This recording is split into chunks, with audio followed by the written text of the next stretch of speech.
All right, Shalom. First off, I want to start up by saying all praises, honor, and glory is due unto Yahweh by Shimi Abishai by Shimar Kakadash. That's all praises to the world who's calling God, whose true name in the Hebrew is Yahweh by Hashem, and in the name, Yahweh Shai being the name of the only begotten Son. Also want to say double honors to the elders and apostles of Great Millstone, and peace and mercy to the hopeful elect preaching His word in truth and sincerity. I'm the brother Tazabah in the Great Millstone, Arizona camp. Lord will with another video to edify. And I wanted to go in on a part of the video I'm watching of Elder Apostle Tahar on Odyssey, right? So I'm gonna play a bit of it. Gotta get back to the part I wanted.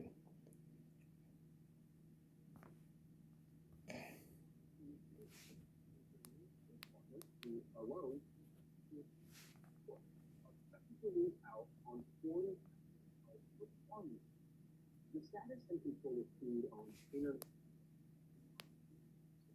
but moving food as a political was put out in 2016. We didn't see any of that, shortages in food and so forth back in 2016, but we experienced it when the Crown Vic knocked on the door, so to speak, and you had to wait on long lines because of the Crown Vic, and there were certain things that you needed that they didn't have. They ran out of. Then it kind of came back. I'm talking about between 2020, 2021,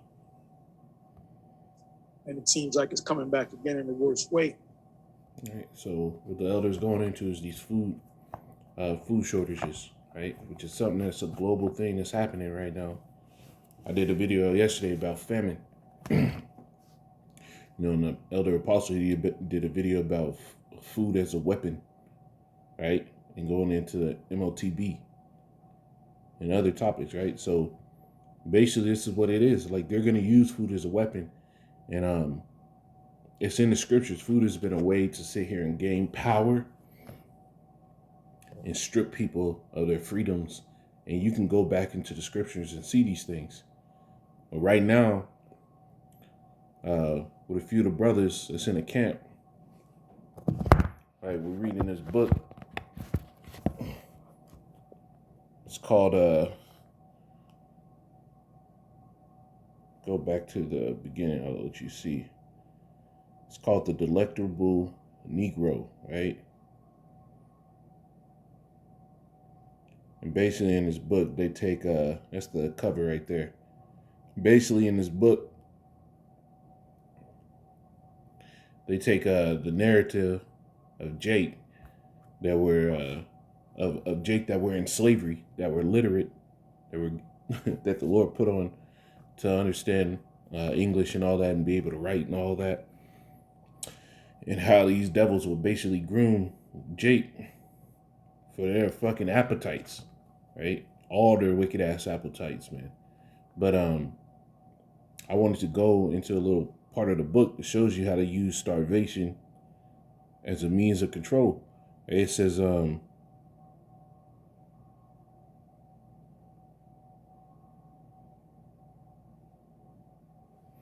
this is on page 45 of the book. It says Aquano, which was the Jake that was able to learn how to read and everything from these devils, was made to literally starve for several days. Slaves treated thusly had less the will to disobey and to resist. Starvation ensured control and set the stage for the master to enact even more heinous forms of social consumption. Right? And this is what it's about to be. These devils are going to try to consume Jake and the rest of the world. And this is the time we're in. Right? Now, when you go to the scriptures speak about starvation, man. Right? Now, when the money failed, right? Let's go to that one.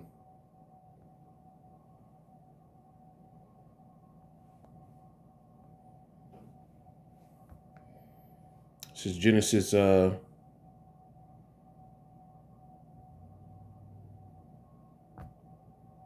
Genesis 47:15. It says, and when the money fell in the land of Egypt and in the land of Canaan, all the Egyptians came unto Joseph, who had what? The charge of the grain, the food, and said, give us bread, for why should we die in thy presence? For the money faileth. And Joseph gave and Joseph said, give your cattle, and I will give you for your cattle if money fail. Right? And they brought their cattle, right? It was basically their true money, land, substance, things that were able to reproduce. Right? And they brought their cattle unto Joseph, and Joseph gave them bread in exchange for horses and for their flocks and for their cattle of the herds and for the asses. And he fed them with bread for all their cattle, for that year. And it says, when that year was ended, they came unto him the second year, right? And this is what basically happened in America as well. The first year happened. What did the Esau started to do with this whole Crown Royale? You know, the Viper juice. What did he do? He sat there and gave everybody stimulus checks to basically get them throughout the year. The parents were getting $300 a month per kid. Right? So they were able to live good off of it. Now, another year passed, and now we're coming into a time where now all these random food warehouses and what do you call it? Food processing plants in the States is somehow spontaneously combusting, right?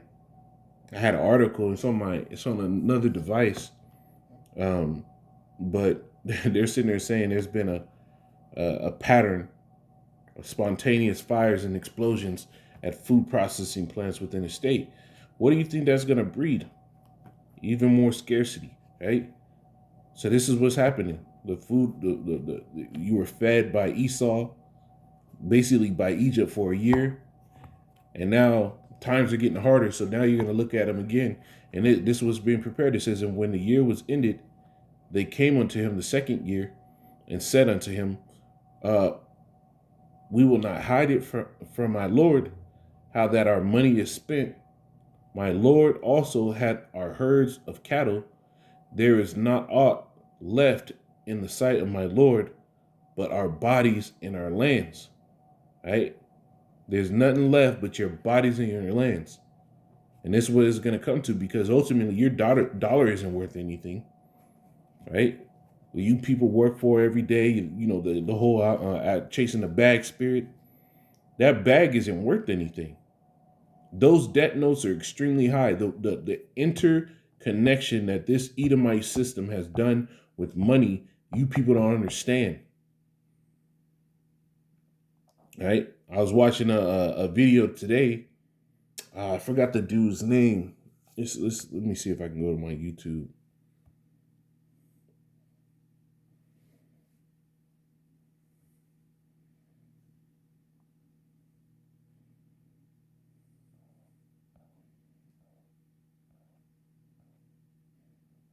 Yeah.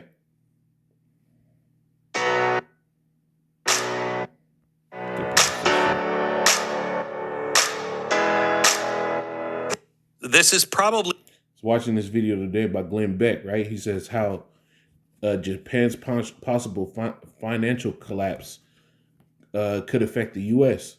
And basically what he was saying is the U.S. is paying 100% for Japan's military. But but the U.S., right, due to the fact that nobody wants to buy U.S. debt notes, sat there and sold bonds and kept printing and gave it unto Japan, right, for bailouts. But Japan did the same thing, and now they're reaching back out to them. So what happens when Japan's debt cycle goes, right? The U.S. dollar goes as well, because they're holding so much of those U.S. bonds. So the interconnection between the currencies and this Edomite system is going to lead to the collapse of the dollar even faster, the money felling. So the money felling, there's food shortages. So there's going to be a time where the people are going to say, my Lord It says, there is not aught left in the sight of my Lord but our bodies and our lands. Wherefore shall we die before thine eyes, both we and our land, buy us in our land for bread, and we in our land will be servants unto Pharaoh, and give us seed that we may live and not die, that the land be not desolate. And this is what people are going to do. They're going to sell out. The average person is going to sell out to the system, because when you go into Revelation, the 13th chapter, in the 16th verse, it says, and he causeth all, both small and poor, small and great, rich and poor, free and bond, to receive that charagma in their right hand or in their foreheads, right? And you all that's sitting there, you Americans, man, they're sitting there looking at Elon Musk like he's a solution for Twitter. Remember, this is the same nigga that's developing the brain charagma, that brain microchip. But you're sitting there putting credit into him like he's going to be some a crusader for free speech on Twitter. You niggas are fighting to be able to say whatever the fuck you want on Twitter and believing that a rich-ass devil is going to do something for you. You're foolish. The scriptures say the rich. Let me get that.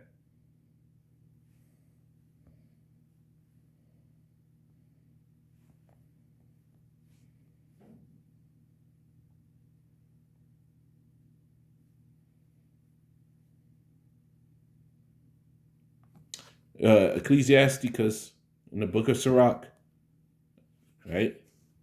In the Apocrypha, otherwise known as Sirach, Ecclesiasticus 13 and 20.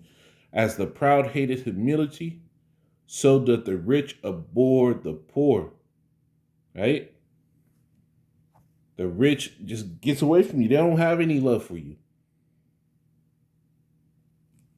right? So this devil's not seeking for your benefit. You got to be a fool to sit here and really believe that this devil's looking for your benefit at the end of everything.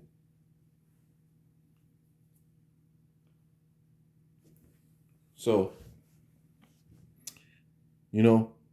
so back in Revelation 13 and 16, it says, and he causeth all, both small and poor, small and great, rich and poor, free and bond, to receive the charagma in their right hand or their foreheads, that Neuralink, and no man might buy or sell save he that hath the mark or the name of the beast or the number of his name. So this is that system coming where you're going to sit here and have to pull allegiance, because he's going to cut everything off. You're not going to be able to buy or sell. Remember, the scriptures tell you the earth is given into the hand of the wicked, and you shall go to your enemies for the one of all things. But for brothers that have woken up in its time, for you sisters that have bowed down under the guidance of the Heavenly Father, and the Lord has blessed you with a spirit to actually be submissive unto his word instead of unto this devil. Hey, the scriptures tell you that we shall eat. But these are things that you got to keep your eye on. The scriptures tell you the spirit of the Lord. Let's get that. Revelation 19 and 10, it says, and I fell at his feet to worship him, and he said unto me, see that thou do it not, for I am thy fellow servant, and of thy brethren that have the testimony of Yahushua. Worship the Most High, for the testimony of Yahushua is the spirit of prophecy. So that's what you're supposed to get into. And when you go into these prophecies, you see that these things are coming about, right? You can't get away from these things. There's no reason to sit here and switch up the game. The word of the Lord is the word of the Lord. It might get repetitive, but you got to keep these things in your mind to get out of that worldly mindset, to ensure that you don't get caught up in the BS, right? But I wanted to just make a little quick video. These are the things that's happening. And Esau has used this in the past, right? Egypt has used this in the past, even though it was under Joseph. Egypt was with it. They enslaved their own people under that, right? Esau used this in slavery. He fully understands the power that starvation can bring, right? The servitude that you can use with starvation, because they're weakening you through the monetary system, right? Through inflation, right? Pretty soon you're gonna revolt, and he's gonna bring a solution.